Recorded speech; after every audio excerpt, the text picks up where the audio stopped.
Friends movie দেখতেছে যদি popcorn না নেয় তাহলে কি আর মুভি দেখার মজা আছে? তাই আমরা বাইরে চলে এসেছি এখন পপকর্ন নেওয়ার জন্য। হ্যালো ফ্রেন্ডস, তো কেমন আছো তোমরা? আশা করি ভালো আছো। তো ফ্রেন্ডস আমরা এসেছি মুভি দেখতে মোহন মল, আর এখন হচ্ছে মুভির ইন্টারভাল, তাই আমরা বাইরে আছি। তো মুভিটা প্রায় ভালোই আছে, তো তোমরাও দেখতে আসতে পারো। তো ফ্রেন্ডস আমাদের পপকর্ন নেওয়া হয়ে গেছে আর আমরা যাচ্ছি এখন ভিতর দিয়ে, কারণ বেশি লেট করলে পরে মুভিটা মিস হয়ে যাবে। মাত্র 5 মিনিট ওয়েট করে মনে হয়, এরকম কিছু একটা।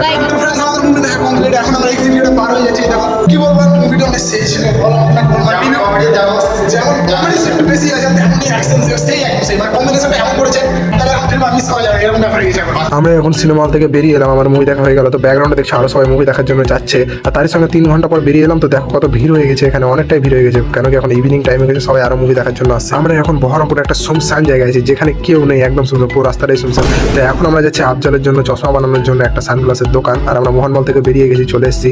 তো फ्रेंड्स আমরা সানগ্লাস নেওয়ার জন্য গেলাম, বাট অনেক দাম বলছে, শুধু ইউভি প্রোটেকশন অনেকটাই দাম বলছে, প্রায় 2000 টাকা। তো তার জন্য নিলাম না। আইব ফোন বলতে আইবের একটা বন্ধুর দোকানে যায় আমাদের ওই সাইডে রঘুনাথগঞ্জে, তো ওখানে নিবো ভাবছি। ওখানে মানে হয়তো কম সময় হয়ে যাবে, আর আইবে বন্ধু তো একটু কম সময় হয়ে যাবে। তো फ्रेंड्स বাই বাই, আবার দেখা হচ্ছে অন্য কোনো একটা ব্লগে।